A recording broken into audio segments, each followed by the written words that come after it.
দর্শক, আমরা এখন যে স্থানটিতে অবস্থান করতেছি এটা হচ্ছে মুন্সিগঞ্জ মুক্তারপুর এরিয়াতে।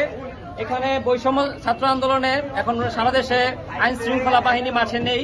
আপনারা জানেন শুধুমাত্র সেনাবাহিনী মাঠে আছে আর ছাত্ররা মাঠে আছে।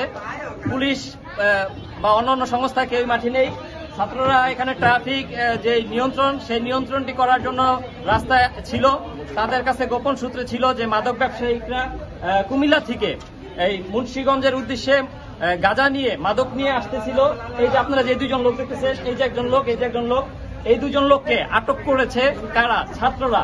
এই যে স্কাউটের ভাই আছে, স্টুডেন্ট আছে, এই যে ভাইয়েরা আছে, দেখার প্রয়োজন নেই, কিন্তু ওনারা আটক করেছে। ওনারা হচ্ছে স্টুডেন্ট, ছাত্র, দেশের জন্য ত্যাগ করেছে, দেশের জন্য লড়াই করেছে, রাষ্ট্রের জন্য লড়াই করেছে ছাত্ররা।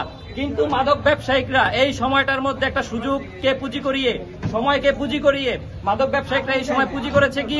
রাস্তায় প্রশাসন নেই, রাস্তা নীরব। এই সময়টির মধ্যে মাদক আদান প্রদান করা খুব ভালো একটা সময়।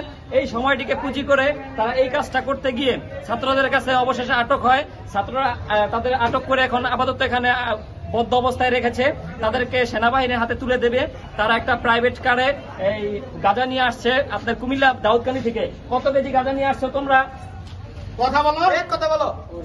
আরে বলবো, তুমি জানো না, তুমি তো একসাথে আসছো, তুমি আরো একসাথে আসছো। কত কেজি আনছো গাঁজা? 25 কেজি গাঁজা আনছো। 25 কেজি আনুমানিক বেশি, আমরা দেখেছি যেটা আনুমানিক আরো বেশি হবে, 25 কেজি হবে না, সেখানে আরো বেশি হবে। হয়তোবা সেনাবাহিনী যখন আইসা ওদের যখন জব্দ করবে, ওদের আটক করবে, নিয়ে যাবে, তখন হয়তোবা আমরা ক্লিয়ারলি যে ইনফরমেশনটা সেটা পাবো, সেখানে কয় কেজি আছে। কিন্তু ওদের মুখে স্বীকারোক্তি 25 কেজি। এর আপ হবে, বেশি হবে, কম হবে না আশা করি। পরিমাণ আমরা দেখেছি। আমরা আপনাদের গাড়িটাও দেখিয়ে দিচ্ছি, গাড়ির প্লেট নাম্বার, গাঁজা সবকিছু আপনাদের দেখিয়ে দিচ্ছি। দর্শক, এই যে আপনারা এই দুজন মাদক ব্যবসায়ীকে একটু চিহ্নিত করে রাখেন।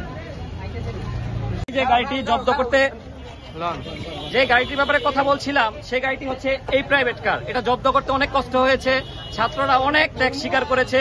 এমনকি নিয়ন্ত্রণ করতে গিয়ে এটা আমরা ছাত্ররা ভাঙিনি, এটা আমরা না বলছি। আমি জানতে পেরেছি এই এখানে ছাত্ররা যখন তাদের গতিরোধ করেছে থামানোর জন্য, তারা থামায় নেই।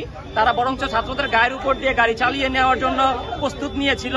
তখন আশেপাশে যে সাধারণ জনগণ ছিল, তারা তাদের গতিরোধ করে মানে একটু হুমকি দামকি দিয়ে আটকেছে গাড়িটা। গাড়িটির নাম্বার হচ্ছে ঢাকা মেট্রো গ 154055। এই গাড়িটির ব্যাগডালায় রয়েছে মাদক। দর্শক একটু দেখে নিন, এই হচ্ছে গাঁজার পোটলা, এই হচ্ছে বস্তায় বস্তায় গাঁজা, এই হচ্ছে গাঁজা, এই বস্তার মধ্যে গাঁজা, প্রত্যেকটা বস্তায় গাঁজা ভর্তি। ভিতরে মেবি আর নাই, এইগুলোই আছে, এইগুলা। এই বস্তাতে গাঁজা রয়েছে, এই বস্তাতেও গাঁজা রয়েছে। এটার মধ্যে এই যে এখান দিয়ে দেখা যাচ্ছে গাঁজার পোটলা দেখা যাচ্ছে। 3 বস্তা, ঠিক আছে। এটা হলো সিঙ্গেল, এটার কি ওই যে ওটাতে বাইর করছি। 25 কেজির উপরে গাঁজা আছে, 25 কেজির উপরে। এটার ভিতরে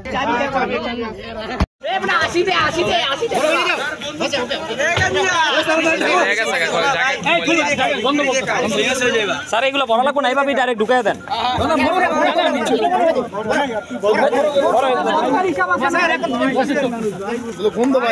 হ্যাঁ, প্রচুর খারাপ একটা।